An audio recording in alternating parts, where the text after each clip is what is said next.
Salam, hər vaxtınız xeyir olsun bir daha. Deməli, söz verdiyim kimi 4-cü sinif Kür və Araz Riyaziyyat Test Bankından deməli, testlərin izahı ilə davam edirik.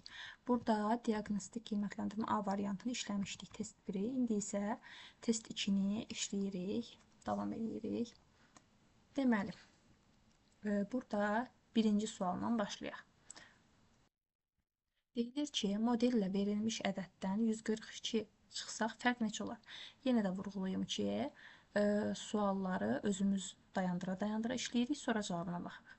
Deməli, modelle verilmiş ədədimizə baxaq. Burada təhliklər mərtəbəmiz neçədir? 1, 2, 3, 4, 5, 6-dır, düzdürmü? Onluqlar, bu təhlik mərtəbəsidir, bu onluq mərtəbəsidir, bu yüzlük mərtəbəsidir. Onluq mərtəbəmiz neçədir? 5-dir, daşları saydım.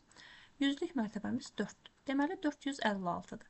Ondan deyir 142 çıxsaq. 456-dan da 142 çıxsaq əgər, qalasıdır 6-dan 2, 4, 5-dən 4, 1, 4-dən 1 də 3. 314, yəni A variantı. İkinci suala baxaq. İkinci sualda deyilir ki, mağazada bir həftə ərzində 124 papaq, 257 şərf satıldı. Mağazada cəmi neçə geyim satıldı. Cəmi deyəndə biz olan ümumiləri toplayırıq. Yəni cəm sözü ki, cəm nədir? Toplamaq. Deməli 124 ilə 257-ni toplayırıq. 4-ün üstünə 7 gəlirəm, 11 bir yadda. 2-nin üstünə 5 gəlirəm, 7 bir də yadda 8. 1-in üstünə 2 gəlirəm, 3. 381, o da oldu B variantı. Üçüncü suala baxaq. Deyilir ki, birinci yeşikdə 4 kiloqram pomidor, ikinci yeşikdə isə bundan 8 dəfə çox pomidor var. İkinci yeşikdə neçə kiloqram pomidor var? Baxın, birinci yeşikdə deyilir ki, 4 kiloqram pomidor var. İkinci yeşikdə isə bundan 8 dəfə çox. Yəni, 4 vurulsun 8. 32 kiloqram pomidor var. Bizdən ikinci yeşiyi soruşur. Bu da 32 kiloqramdır. Düzdürmü? Bəs 2 yeşikdə cəmi desəydi nə edərik? 2 yeşikdə cəmi nə qədər pomidor var desəydi, o zaman ikinci yeşikdə olan 32 ilə birinci yeşikdə olan 4-ü toplayıb 36 kiloqram yazardıq. Düzdürmü? İkinci yeşiyi soruşduğuna görə 32 yazırıq. Dördüncü suala baxaq. Deyilir ki, rənglənmiş hissəyə uyğun kəsir hansıdır? Baxıram. Kəsir xəttimi çəkdim. Məxrəcdə ümumi bölünən hissələri yazmalıyam. 1, 2, 3, 4, 5, 6, 7, 8. Ümumi 8 hissəyə bölünüb məxrəcə yazdım. Və bundan 3 rənglənib. Deməli, 8-də 3 rənglənmiş hissədir. D variantı. Əgər rənglənməmiş desəydi, o zaman ağları sayasıydıq. O da 8-də 5 olasıydı. A variantındakı kimi. 5-ci sual ilə davam edək. Deyir ki, tənliyi həll edin. 42 bölünsün x bərabərdir 6. Burada bölən qismətdir, düzdürmü? Naməlum böləni tapan zaman bölünəni qismətə bölürəm. Yəni, burada x-i tapanda 42-ni 6-ya bölməliyəm. Orada x olası 7. Ya da düşünürəm ki, 42-ni mən nəyə bölsəm 6 eləyər? Vurma cədvəlini yadıma salıram. Deyirəm ki, 6-nı 7-yə vuranda 42 eləyirsə, deməli 42-ni də 7-yə bölsəm 6 eləyər. Deməli, B variantı olmuş olur. Sonra deyilir ki, 4 yan üzü, 6-cı sualda, 4 yan üzü bir oturacağı olan fəza fiquru hansıdır?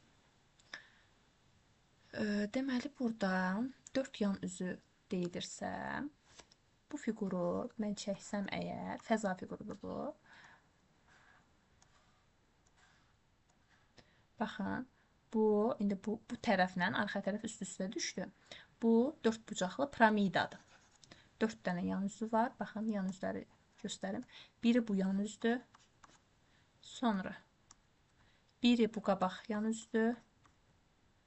Biri bu digər yan tərəfdir. Biri də arxada qalır. Bir dənə də oturacağı var. Bunun şəklini bir dəqiqə. Baxın, bu şəkildə daha aydın görünür. Bir dənə oturacaq bu mavi rənglə rənglənəndə. Yan üzlərdə baxın, biri bu tərəf, biri bu tərəf, biri arxa tərəf, arxa. Biri də qabaq tərəf, bu ümumi. Bu da bunun şəkli. 7-ci suala baxaq. 5 metr 2 desimetr neçə santimetrdir? Deməli, biz bilirik ki, 1 metr 1 metr 100 santimetrdir. Onda 5 metr neçə santimetr olur? 500, düzdürmü? 1 desimetrdə 10 santimetrdir. Onda 2 desimetr olur 20 santimetr. Düzdürmü? 5 metr 2 desimetrdə olur 500, bir də 20. 520 A variantı. 8-ci suala baxaq. Hansı misal səhv həll olunur? Baxın, səhvi soruşur. 36 vur 4 bərabərdir 124. 36-nı 4-ə vuraq. Görək 124-dür. 4-ü 6-ya vuranda 24, 2 yadda, 4-ü 3-ə 12, 2 də yadda 14. 144. Elə A variantı deyəsən. Buna baxın. 124 vur 2.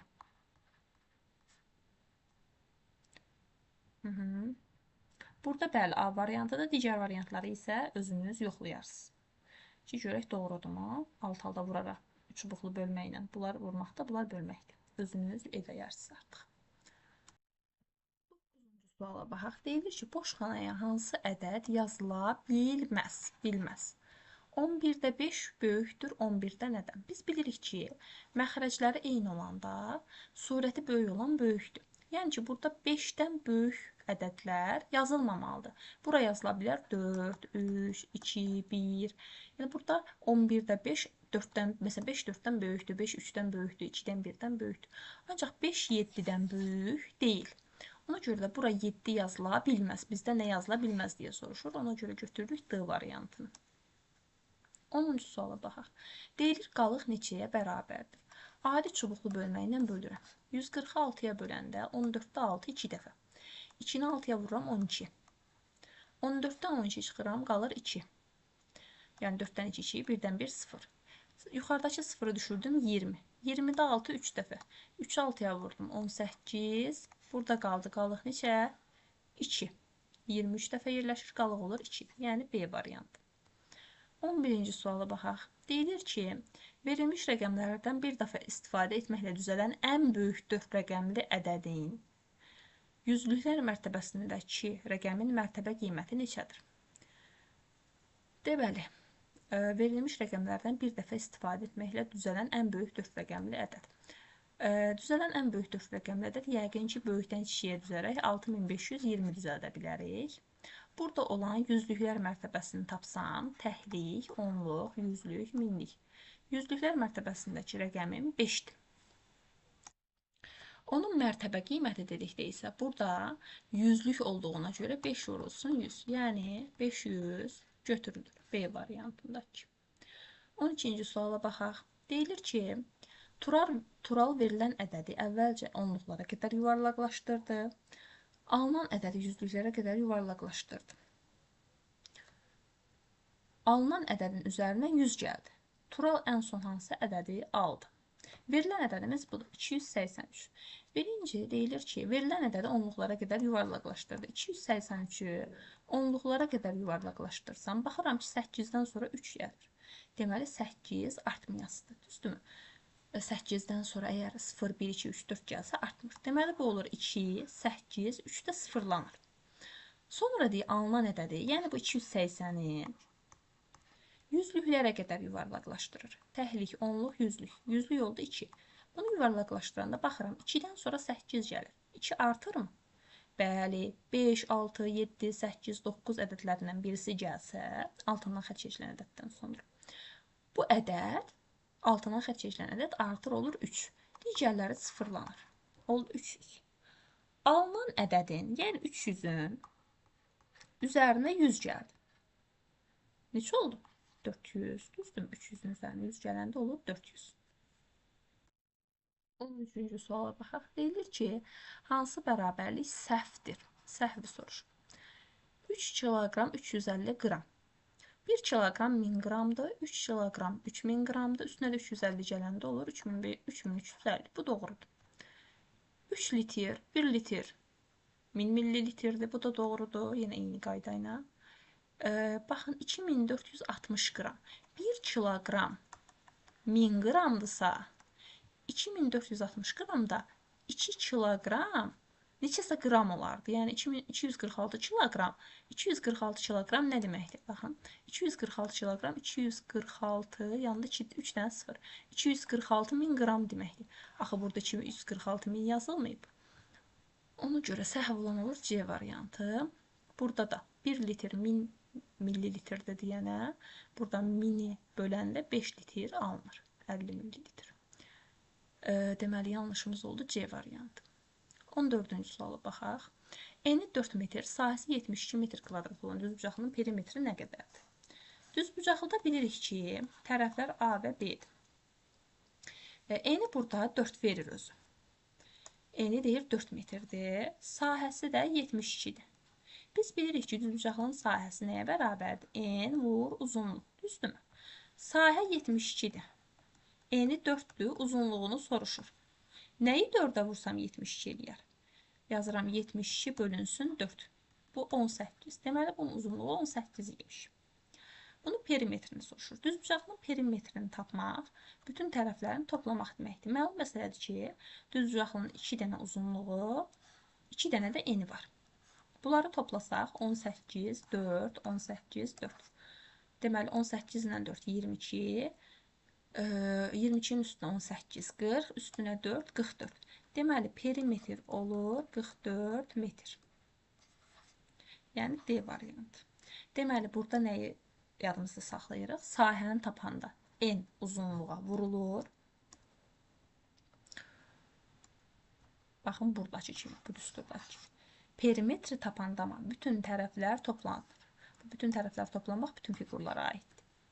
Sonra 15-ci suala baxaq. Deyilir ki, film saatı 15:30-da başlayacaq. 1 saat 50 dəqiqə davam edən filmin ortasında 10 dəqiqə fasilə verilir. Film saat neçədə bitir? Ümumiyyətlə, bundan ötürü biz saatı bilməliyik. Biz bilməliyik ki, 1 saat 60 dəqiqədir. Bunu bildik.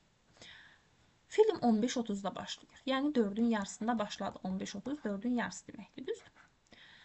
Və bu film 1 saat 50 dəqiqədə 10 dəqiqədə fasiləsi var. Deməli, ümumi fasilə ilə bir yerdə nə qədər olur?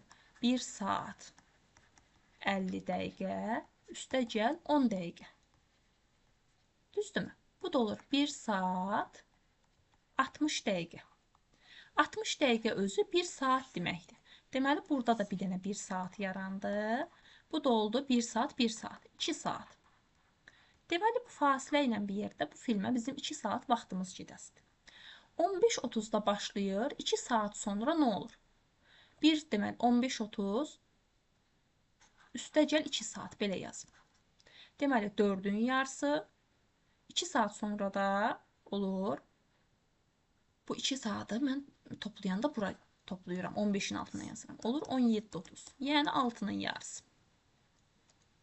Deməli, nə elədim? Saat olanda saatın altına yazdım. Axı, burada saatı göstərən 15'dir. 30 dəqiqəni göstərir. Bizdən də saat dediyinə görə saatı saatın altına yazdım toplayanda. 17:30-da elə B variantında belə bir cavab var. Ümid edirəm ki, faydalı oldu. Suallarımız bu qədər idi. 15 dənə B variantında sual var idi. Gələn dəfə artıq çox rəqəmli ədədlərə başlayasıyıq Allahın da izni ilə. İnşallah ki,